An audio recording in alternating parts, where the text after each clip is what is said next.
Thank you, Mr. Speaker. To ask the Secretary of State for Culture, Media and Sport if she will make a statement on the publication of the MediaGreenPaper. Thank you, Mr. Speaker. Secretary of State. Can I thank the honourable gentleman for bringing this to the House and giving us the opportunity to discuss this important advancement. Yesterday, the government published a green paper, Watch This Space, to set a new strategic direction for media policy in the UK.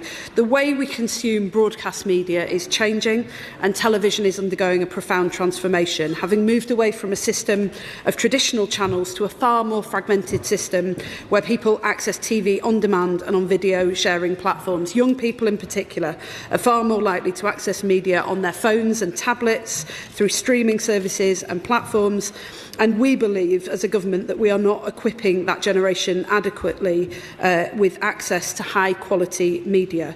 There are three key areas where we intend to act. The first is around digital prominence, where we're exploring legislative options to require social media platforms and connected TV interfaces to make public service media content, particularly trusted news, highly visible and easy to discover. This is not about promoting government narratives or only the BBC, but it is about ensuring the brilliant journalism from many of our news publishers, both local and national and broadcasters, can get in front of the public. For that reason, we're also opening the conversation about how we define public service broadcasting in the modern age.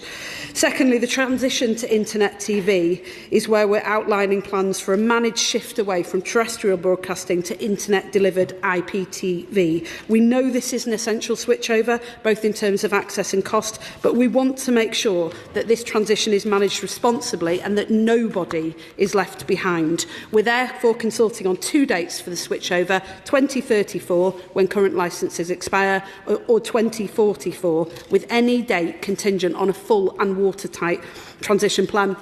Finally, we are protecting major sporting events.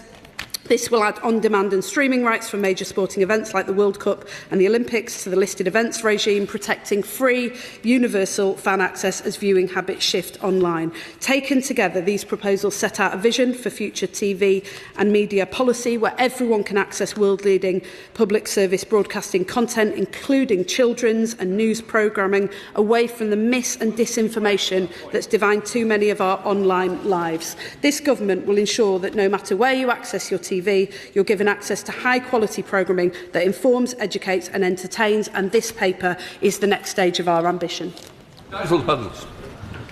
Well, thank you for granting this urgent question, Mr. Speaker. And I agree with much of what the Secretary of State just said, and there's much to be applauded in the media strategy, and the overall intent is noble, to ensure everyone has access to trustworthy news and to counter misinformation.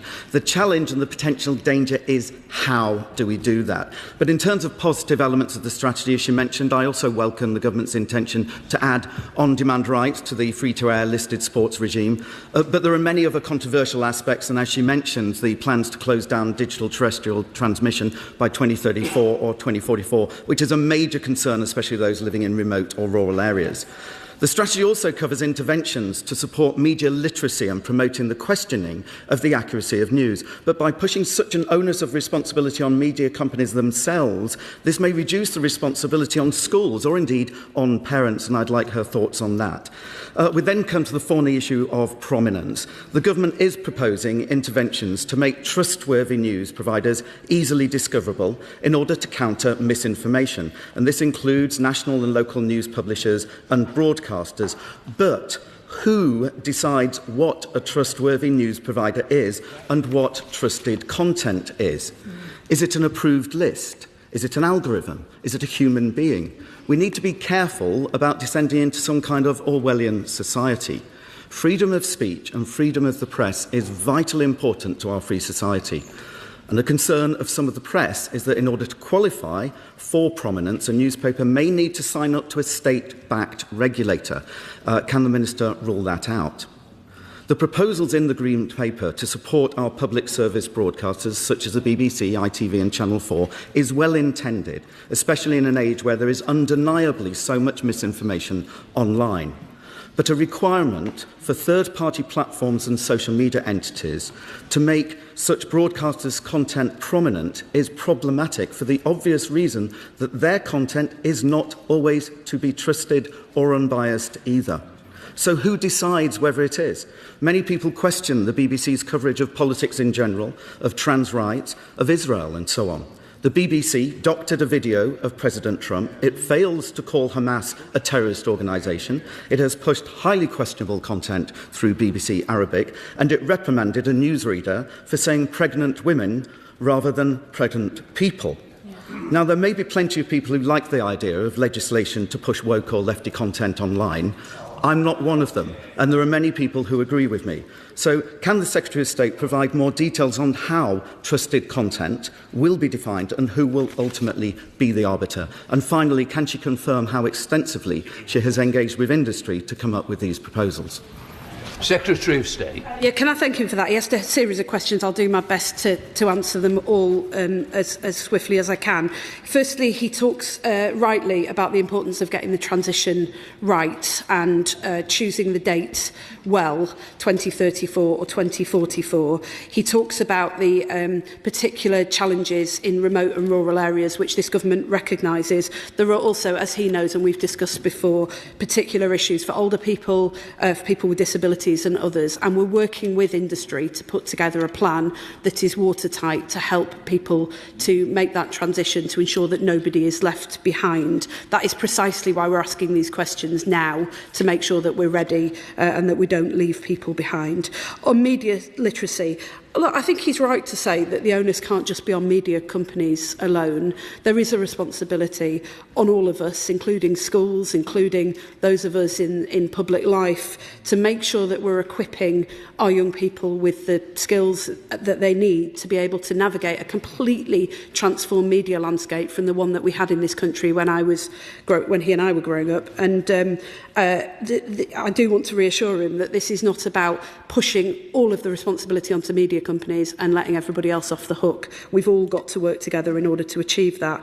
And it's not just about young people either. Actually, there's serious challenges with people from every generation seeing information online that just simply is false.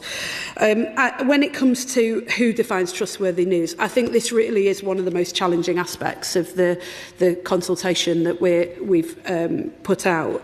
Who decides what is trustworthy news? How we decide what is trustworthy news? He'll know, of course, that the definition of public service broadcasting is set out in law, but trustworthy news is a separate matter, and this is precisely why we've asked the question.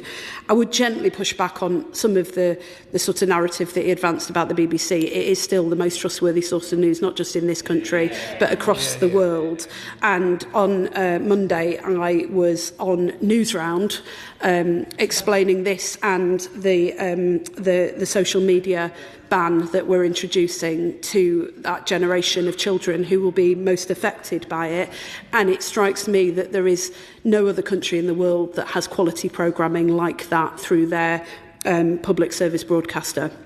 And so I think we should be careful about not trashing the BBC, whilst he and I have shared serious frustrations about some of the specific issues that he suggested, and we should always demand the highest quality content. I still believe and firmly believe that the BBC is one of the best broadcasters in the world.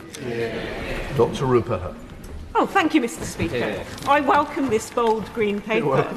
And this emphasis on page 52 talks about access to accurate news, informing and entertaining content that reflects the diversity of the UK and brings audiences together. So would my right honourable friend do all she can to uphold the practice of independent, rigorously researched journalism in this world of sort of algorithmically driven clickbait content that monetises hate? And given the record fines that it's had from Ofcam, is there any way of sort of reining in GB News and maybe even look at how effective Ofcom is? Can I thank her for that? She asked a number of questions. I'll try and address them. First of all, in the Green Paper, we have deliberately broadened out access to good quality, trusted news and content to include potentially print media as well. It's not lost on me that after during the Southport riots, that people were seeking out the Liverpool Echo and other local news outlets to try and find real information as opposed to the mis and disinformation that they were seeing online. And she'll know that alongside this, one of the things that this government has done is publish the first ever local media strategy to try and support that industry to be able to continue to provide high quality news. I would also, she mentioned algorithms. I think one of the reasons that we are particularly keen to make sure that there is prominence of quality, trusted and high quality content online and on platforms such as YouTube is because at the moment the algorithms decide what children in particular see. I do want to commend YouTube for the work that they've done on YouTube Kids, but we need to see more of this because at the moment we're putting up with a situation where the older generation tends to be watching traditional television on television sets and they can easily find good quality content and trusted news. The younger generation tends to be on devices online and can't, and that is not acceptable. And as the main Liberal Democrat spokesperson. Mr. Speaker, the Green Paper rightly recognises the severe financial challenges facing our public service broadcasters, which have been vividly exposed by recent devastating cuts at the BBC.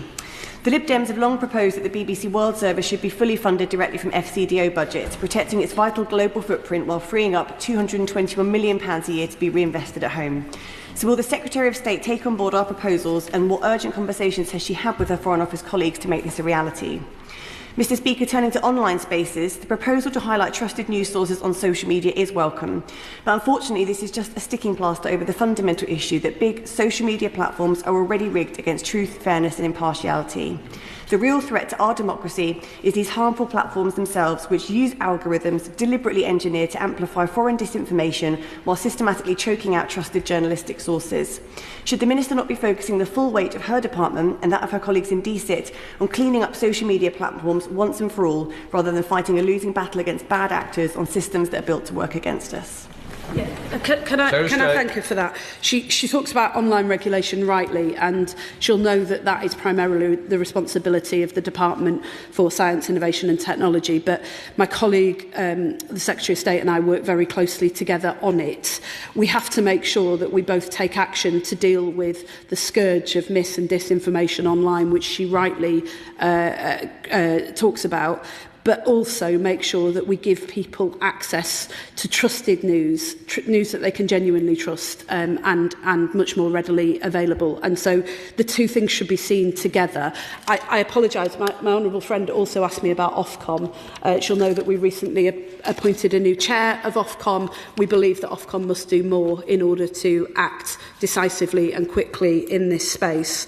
And when it comes to the BBC World Service, she'll know that we have already stepped in as a government with the support of the FCDO in order to ensure that it continues to be funded. But colleagues across the whole House will have seen recently the funding cuts that were announced at the BBC. She rightly says that one of the pressures on broadcasters like the BBC is the fact that they're currently trying to broadcast through two distinct channels, and so it is important that the government grips this issue. And she'll know that the Charter Review is running in parallel to this process. We wanted to look at it all in the round, but it is our intention through that Charter Review to make sure that the BBC is adequately funded, that it goes on not just to survive but to thrive until well into the latter part of this century. And she'll also know that we recently announced that through that process we will put the BBC on a permanent charter so that it exists for all of us forever.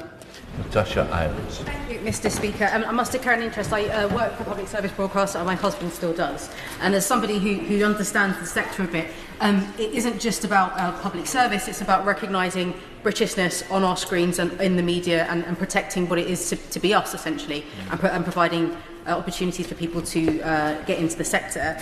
So I really do welcome the thinking on this, but can the Secretary of State just give us a bit more detail on how these changes will ensure that our public service media is protected for the future, and how it will continue so that people can continue to access high quality, not just news, but content in general, and access to opportunities? Yeah. Can I thank her very much for that? And I strongly endorse what she said. We've lost many parts of our civic realm, whether it's the town centres where people come to, thriving town centres where people come together, whether it's the social clubs that used to exist all over our country that no longer longer exist, the youth clubs, which we're busy rebuilding, and I'd like to thank her for all of her help and support on that. But I believe that the media is, and public service media in particular, is an essential part of that civic realm, whether it's VE Day or Remembrance Sunday or the World Cup that we're all currently enjoying. The public service broadcasters provide these shared moments where we all come together as a nation and celebrate what it means to be us. And so we are determined to grip these issues, not to allow us to drift into a transition, but actually grip these issues so that our public service media is adequately funded and is able to continue to do that. Dame Caroline Down is Chair of the Select Committee. Thank you very much, Mr. Speaker. The Secretary of State knows as well as I do that the media landscape is changing so quickly that no sooner was the ink dry on the last Media Act, it was almost obsolete. We know that for the first time YouTube has overtaken the BBC in audience reach, and that's why this paper is really welcome. But I wonder if this is the first step towards a new media bill, a more extensive one that reflects the nation's viewing habits, that reaches a kind of definitive definition of television. The paper talks about new television when it talking about the video sharing platforms and YouTube and what have you. But we need a new definition of television to reflect technological change. And then finally, the consultation refers to media literacy. But surely, if we are really planning to future-proof this, we should be talking about AI literacy as well, and not just for children. Can I thank her for that? On the question of legislation, we'll of course keep that option open and won't hesitate to legislate should we need to. We deliberately drew the parameters and contours of this Green Paper very broadly so that we could have that very open discussion and work together to ensure that we then take the action that we need to take. I would just say a slightly more reflective point that we also have, on the point that she makes about the ink not being dry before the landscape had changed, I think that's particularly true in the online space. And rather than thinking about a piece of legislation, I think my colleague, the Secretary of State at DCIT, and I have been reflecting that we think we're probably going to need to legislate quite frequently in order to keep pace with change. When it comes to the media literacy, I agree with her about AI as well. I think there's two parts to that. One is about making sure that we have the right regulation so that people can trust what they see and that we don't do anything in the AI space that prevents good quality journalism from being able to thrive. And the second issue is making sure that we're equipping people of this country and empowering them with the skills and the ability to navigate that. Speaker, right now Britain's adversaries around the world are investing heavily in disinformation designed to disrupt democracies across the West. And we are seeing the impact of that here in this country as well. So I welcome the regime set out to promote truthful content on social media, but promoting good content is not the same as tackling the bad. And I worry that actually there's quite a disparate approach across government to this with Ofcom and DCMS, the Defending Democracy Task Force. What will the Secretary of State do to pull together across government to address mis- and disinformation from hostile states around the world? Can I thank him for that, and can I reassure him that I'm working very closely not just with the Secretary of State for Science, Innovation and Technology, but also with the Home Secretary and with the Communities Secretary as well, who leads the Social Cohesion Task Force that is specifically looking at mis- and disinformation and how we join up across government to tackle it. I have to say that I think, we've had a huge debate in this House recently about the defence of our nation, and rightly we are stepping up to invest more in defence spending in the current global climate that we're in. But there's a war being waged in our communities, actually, on our streets, online, on social media, that we've got to take as seriously as equipping our armed forces with what they need as well. Thank you very much, Mr. Speaker. This House ended the licensing of the press on the 3rd of May 1695 when it declined to renew the relevant legislation. That does make the definition of news sources difficult, and perhaps that is why in the Green Paper it talks about prominence for PSM and potentially for local and national news sources. But would she agree that it is unthinkable to have a situation where you would be promoting, say, the BBC and Channel 4 News, but not our major national newspapers and trusted local news sources? And that is precisely why we've asked the question, because there are different ways of approaching this. He's absolutely right. One of them is you could quite simply say public service broadcasters. We think that we may be missing a trick there, and that's why we've asked the question in the consultation. Rebecca Long-Bailey. Mr. Speaker, the Secretary's dedication to trusted news and promoting public service media is really welcome. But I'm sure she shares my concerns that recent announcements of brutal cuts at STV and the BBC will dramatically undermine this, as thousands of jobs and programmes are at risk of being lost. So will she urgently intervene in these issues to protect jobs and the future of public service media? Can I thank her for that? And obviously, as a government, we've also been talking to the journalism trade unions about to make sure that when those cuts are made, that people are protected and that we do everything that we can to protect really good quality, not just journalists, but some of the technical staff and others, particularly across our nations and regions where they feel very vulnerable to those cuts. Can I say to her as well that the cuts at STV and the BBC are precisely the reason that we need to manage this transition and we need to get it right. We can't duck the question of when we make the transition, because the costs that it's placing on public service broadcasters are incredibly onerous in what is already a very tight funding landscape. But as she'll have heard me say to my honourable friend, the honourable gentleman earlier, we are determined to make sure that we manage this transition well and that nobody is left behind. Dr. Al Pinkerton. Thank you, Mr. Speaker. During the recent bombing of Tehran, when a power outage hit that city, 20,000 bots promoting the cause of Scottish nationalism went off instantaneously. And I don't say that in any way to question the legitimacy of a political position, admittedly one that I disagree with, but it reveals the extent to which our country is under daily assault from those who would seek to tear us apart. So can I ask the Minister what plans she has to build out from this Media Green Paper, to take a whole-of-government approach to enhance media literacy, to bear down on the conduits that are driving disinformation in our society, but also to ensure that our armed forces and our security services have precisely the resources that they need to secure our integrity as a nation. Can I thank you for that? He asked a number of questions, but I think the essence of what he's saying is something that I strongly agree with. I think there is a war being waged in our communities and on our streets and on local online forums as much as national.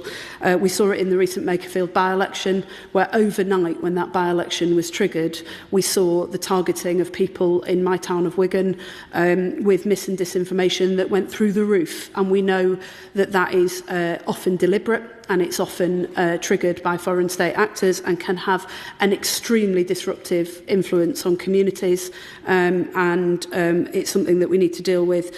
This Green Paper deals with questions of media literacy and prominence and other measures that we think will help to deal with that, but nobody in this House should take that as the beginning and end of the conversation. I'm working closely with colleagues across the House, including in Defence, to make sure that on every front we're equipping us for the war that we find ourselves in. Sean Morris. Thank you, Mr. Speaker.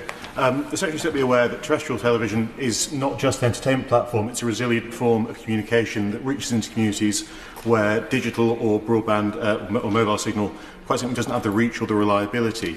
Does she share my concern that the switch off of terrestrial TV in either 2034 or 44 could cut off communities in my constituency from that resilient communication platform? And will she be with me to discuss my concerns? I'm absolutely confident, having heard him championing his constituents in this House before, that he would never allow that to happen, and neither will we. And of course, I'd be happy to offer him a meeting with the relevant minister. Sir Julian. On a similar theme, undoubtedly near the top of the Secretary of State's to-do list today is to answer written question 11584, which is due for answer tomorrow. And this is about the threat posed by the BBC World Service apparently discontinuing its long-wave transmitters at Droitwich, Berghead and Wester Glen.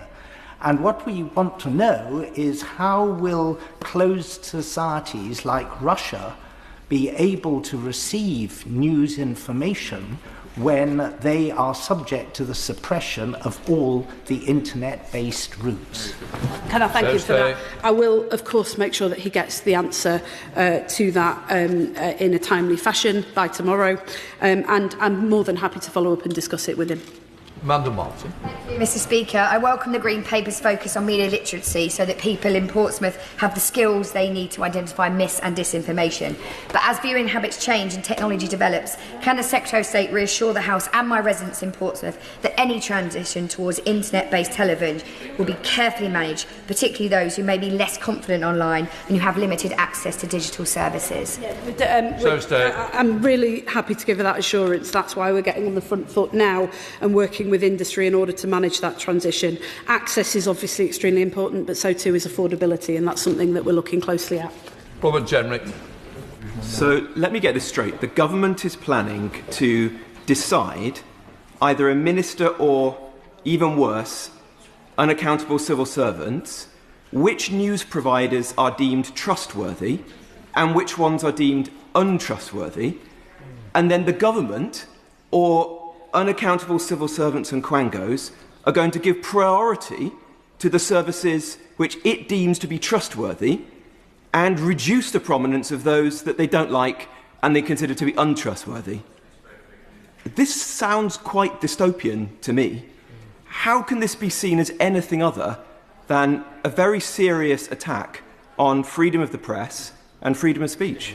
Well, I mean, I'm not going to take any lessons from him and his disgusting party with the way that they spread mis and disinformation. What I would say to him is that this House has already come together to define what public service media is in law. That is a definition that was passed by Parliament, and I don't recall there being a lot of concern about that. It's something that has been enormously beneficial. One of the ways that we could define trusted news is to follow that definition, but we could also, for example, align with the editor's code.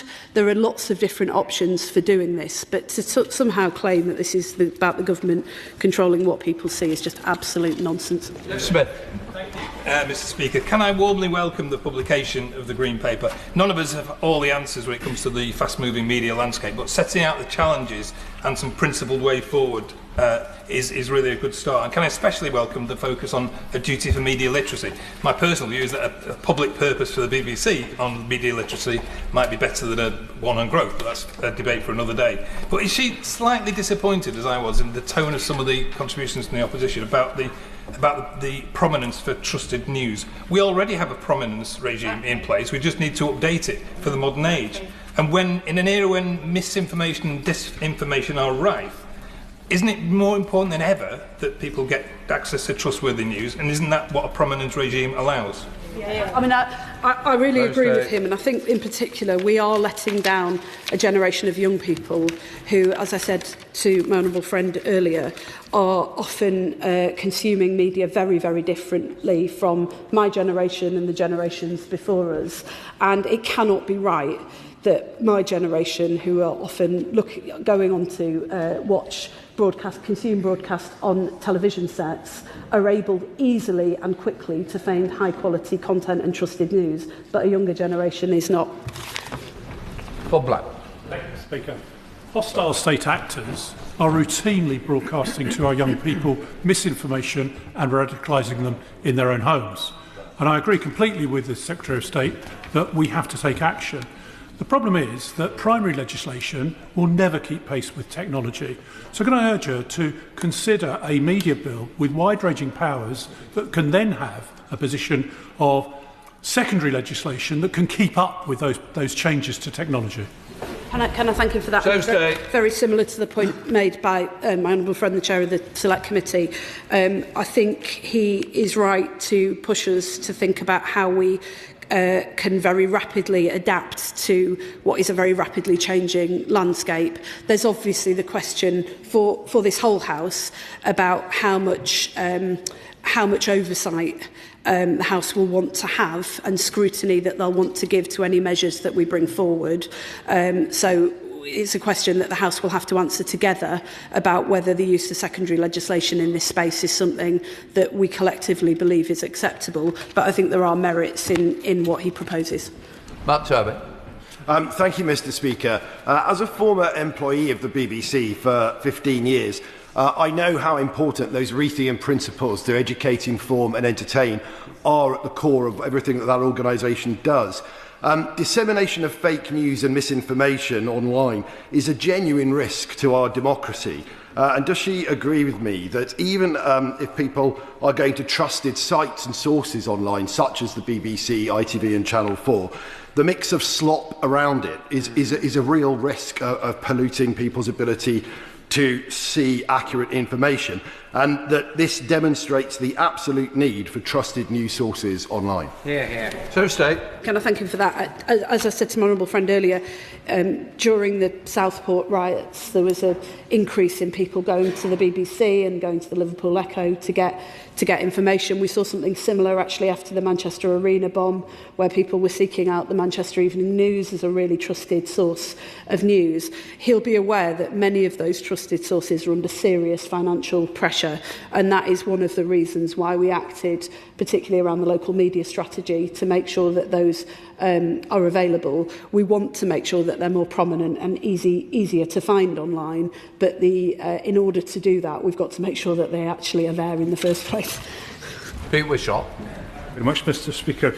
The proliferation of misinformation, invidious algorithms and harmful context are the defining features of the current media landscape, and they are causing real harms and divisions within our communities. We need bold action to tackle this, and that surely includes taking on those who would direct and abuse these situations. So how will she promote trusted sites when there's people even in this House prepared to undermine them, and we're losing jobs and services and public service broadcasters?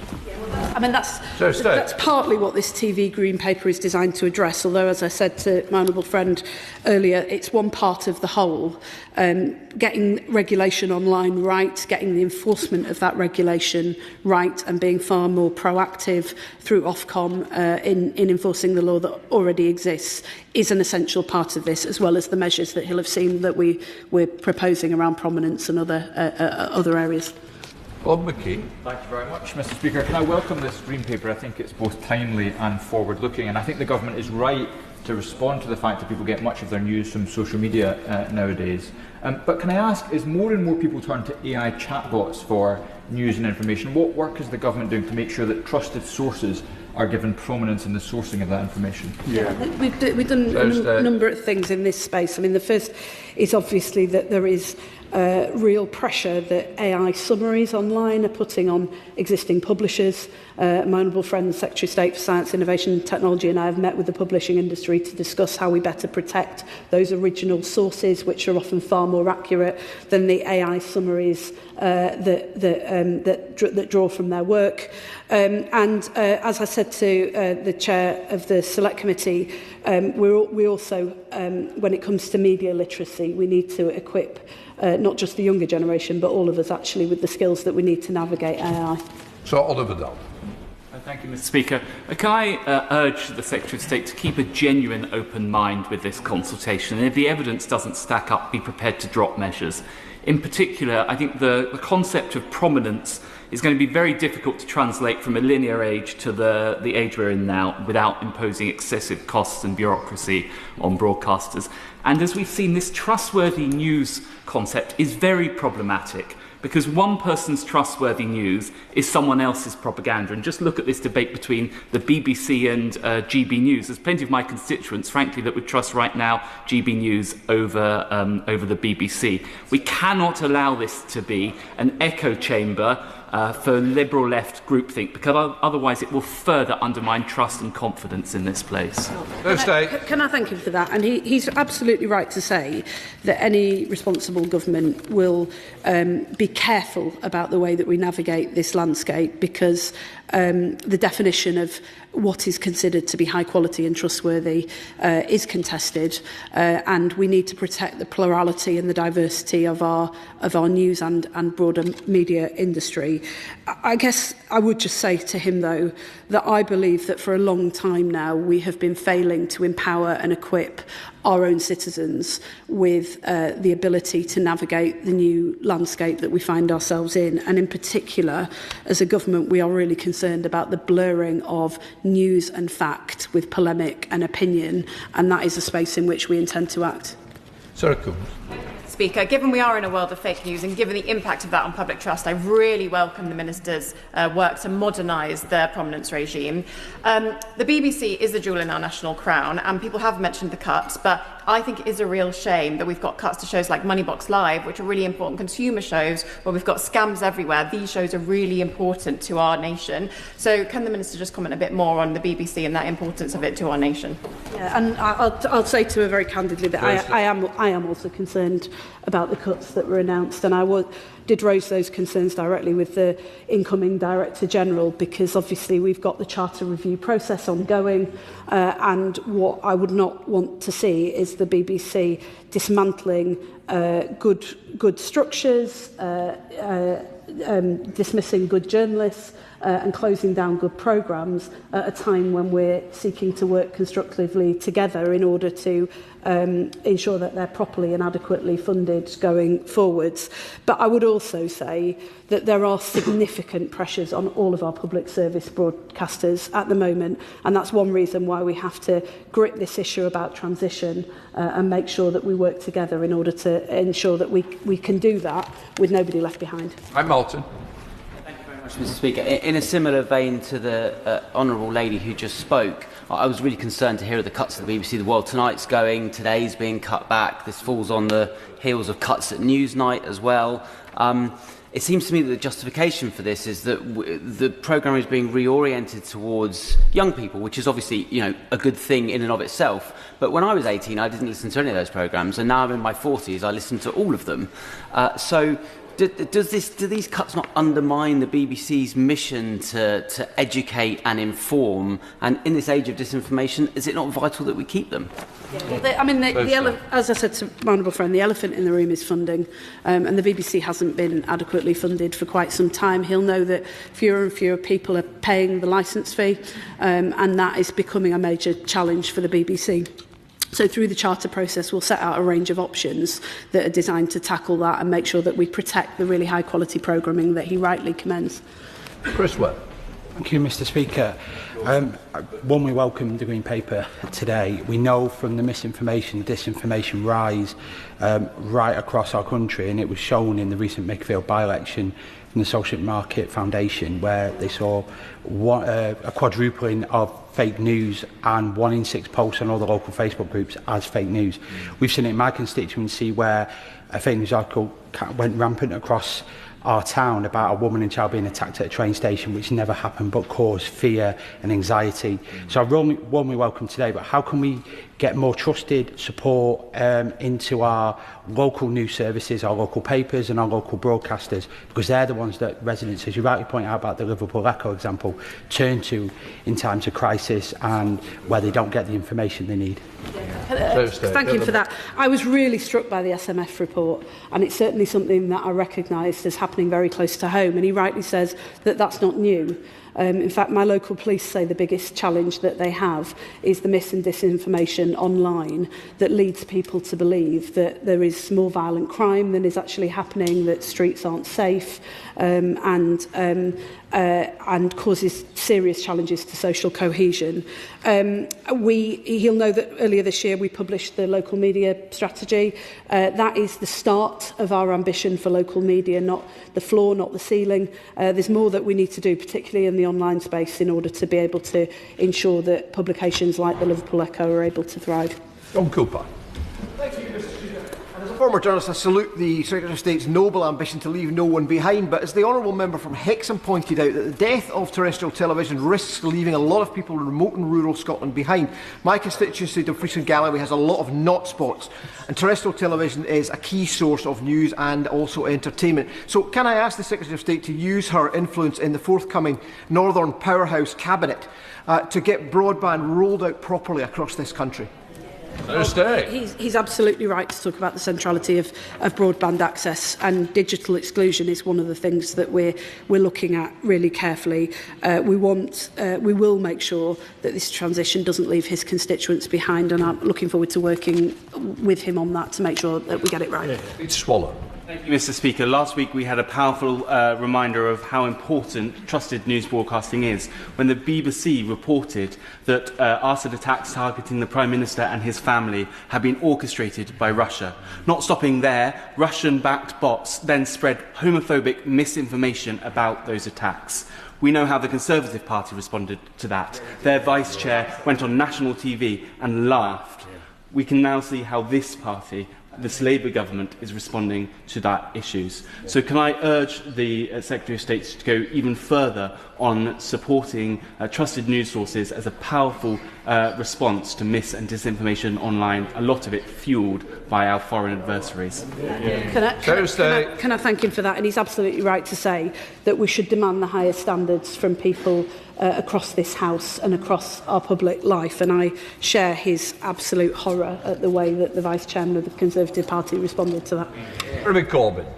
Thank you, Mr. Speaker, and I absolutely welcome this Green Paper. I think it's a really good step forward. We're having this national debate, and I hope in that debate Leveson will not be forgotten and the proposals within it, but she will be aware that the younger people, the majority of the population in fact, do not watch mainstream television, do not read newspapers either in printed or online form. They rely entirely on social media for their news, their information, their opinions and so on.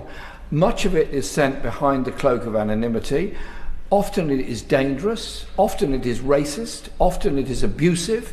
And we have a whole generation growing up with their only source of information, anonymous stuff put on social media. I realise it's a very difficult balancing act between controlling access to what is a wonderful technology and ensuring that there is some degree of accuracy and accountability within it. Is she aware, I'm sure she is aware, of this huge problem, and does she feel that there is a way forward within the debate about the Green Paper of dealing with this conundrum?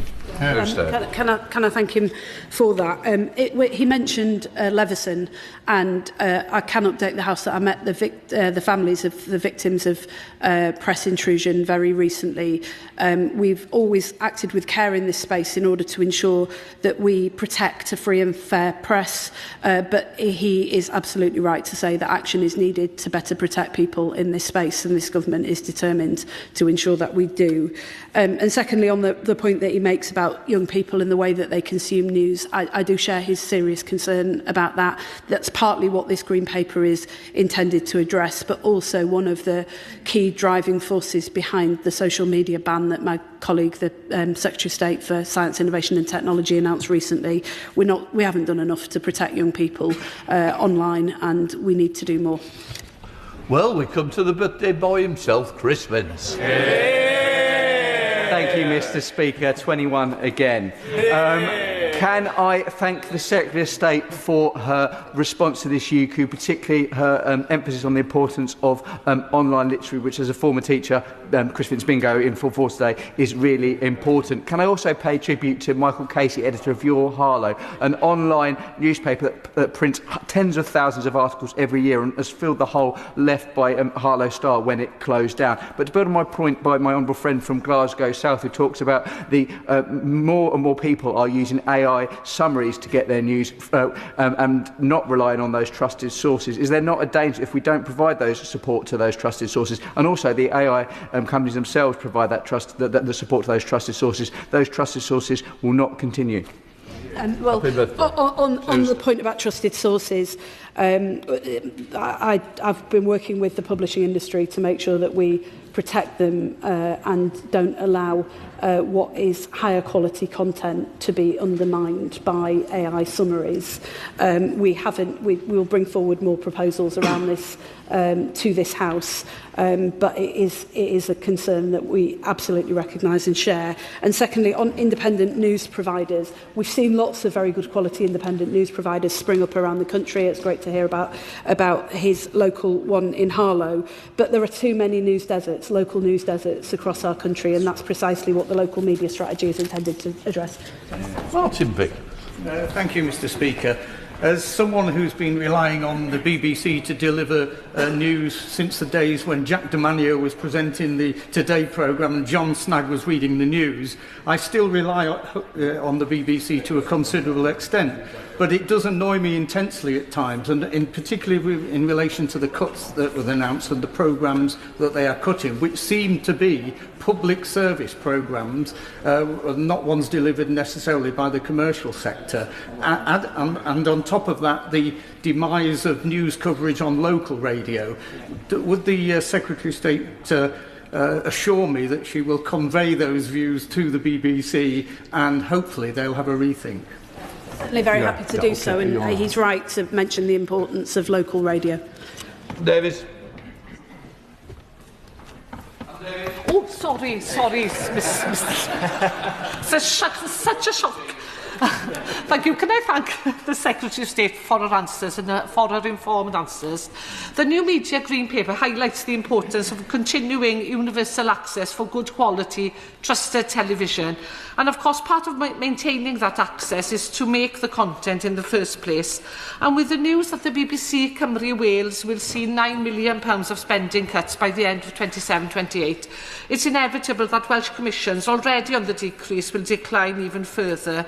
So can the Secretary of State set out how she will protect Welsh and Welsh language content from such sweeping cuts, especially considering that access is already limited to us? Can I thank her for that? I was recently at the BBC in Cardiff, and the importance of Welsh language content is not lost on this government. It's something that I've discussed with both the interim Director General and the new Director General as well. And can I also say to her that we have been very keen to impress on the BBC the importance of protecting that regional footprint that across all of our nations and regions that was pioneered by the former Director General Tim Davey. Through the Charter Review process, we're ambitious for more power, more funding to be dispersed out of London in order to ensure that the BBC becomes the engine of the nations and regions and is truly able to produce content that reflects our entire nation, all of our nations and regions, and not just some parts of the country. Greg. Thank you, Mr. Speaker. Can I add my voice to those already expressed in concern about the transfer to TV over IP? Technology moves very fast, and I accept at face value the Secretary of State's commitment that no one will be left behind. But we've had 20 years of change from fibre to cabinet and now fibre to premises, yet there are still some of my constituents on copper to premises surviving on 2-3 megabit download, which would not be capable of getting television into their homes from whether it's 2034 or later switchover. So can I urge her, before any decision is made, to work very closely with DCIT that no matter what the core statistic says about how many homes have fibre to premises, in rural communities particularly, there will still be people left behind. And added to that, in many villages where there is only one fibre provider and no competition, there's fibre and there's fibre, and not all of it is as reliable as it looks. He's absolutely right. I'm happy to give him that assurance. He will know that the Minister for Media is also a DCIT Minister, so I'm sure he will be working very closely with himself and his colleagues in order to make sure that we address those concerns. Reynolds. Speaker, over recent weeks, one of the most frequent adverts served to me and many others on social media platform X was an AI-generated fake image of a member of this House fighting with the Governor of the Bank of England. Now, when half of adults include social media as one of the sources that they get their news from, can the Secretary of State confirm what conversations she's had with colleagues in DCIT to make sure that these fake news social media adverts do not become our news? I think he's right to raise that specific issue, and I have discussed it with my honourable friend, the Secretary of State in DCIT. police it. She and I collectively are determined to make sure that we properly regulate the online space so that we protect people from those sorts of fake generated images. Dr. Neil Hudson. Thank you, Mr. Speaker. Mr. Speaker, many of my constituents in Epping Forest are very worried about proposals to stop terrestrial TV broadcast from 2034. Like with local radio, for many in both urban and rural areas, and for older and more vulnerable people, they rely on terrestrial TV as a lifeline in their daily lives. Please, can the government have a strong rethink about this? Well, as I've said in previous answers, we do have to manage this transition. We can't just drift into an unmanaged transition. And that's precisely why we've brought these proposals forward early, with genuinely open questions about the date of that transition. But I'll reiterate to him what I said to many honourable members, which is that we are absolutely determined to get on the front foot about this and make sure that nobody is left behind. Yes, Carl. Thank you, Mr. Speaker. I'm confident that everybody in this House wants freedom of speech, freedom of expression, but we're all against freely available misinformation, disinformation, whether that's about the lack of integration in certain neighbourhoods or whether that's on international footing. There's clearly a distrust, so something needs to be done, and I certainly welcome the Minister, the Secretary of State, in bringing forward a Green Paper. How will the government ensure that those with the deepest pockets don't get prevalent when we look at mainstream media? One of the things that we're trying to do is to protect the plurality and diversity of our media, and also to make sure that people have better access to high quality sources, not just of news but of content as well, things like children's programming that are really important. But he's right to recognise we've lived through a revolution in media and media consumption, and we just haven't been quick enough to respond, and that's partly what this TV Green Paper is designed to address. Sir, Ashley Fox. Thank you, Mr. Speaker. Can I welcome the Green Paper from the Secretary of State? Many of my constituents in Stockland, Bristol and Fiddington continue to endure very poor or non-existent broadband coverage and mobile signals, so they are concerned at her proposals to stop terrestrial broadcasts by 2034. So will she ensure that those proposals do not cut off my constituents in rural areas? I also represent a largely rural constituency, and I absolutely recognise the challenges that he talks about in relation to not just broadband, but also he's right to say mobile signal as well. I can't get reception in my own house, to be honest, so I think there's a real challenge there, but that's precisely why we've brought forward these proposals now with a genuinely open question about 2034 or 2044, so that we can work with industry to ensure that his constituents aren't left behind. And finally, Jim Shaw. Thank you, Mr. Speaker. Can I thank the Secretary of State very much for her answers and for her positivity in the questions that we've all asked. Mine is a very specific one to Northern Ireland, and I think the Honourable Lady, the Secretary of State, will be quite perturbed when I give her some figures for Northern Ireland. With the new Media Green Paper pushing for a total IPTV transition by 2034, what specific guarantees can the Secretary of State give to nearly half of all households in Northern Ireland, some 370,000 people, whose homes still rely entirely on digital terrestrial TV via an aerial, so that all of our rural and vulnerable communities are not left in a digital blackout as a result of the potential paper proposals? Thanks so much. Yeah, he's absolutely right to say there are particular challenges in certain parts of the country, and Northern Ireland is very firmly at the forefront of not just my mind but the Minister for Media as well. I'd be more than happy to discuss it further with him, but we will work together to make sure that nobody is left behind. And that concludes the urgent question. I'll just give a few moments for the front benches to swap over.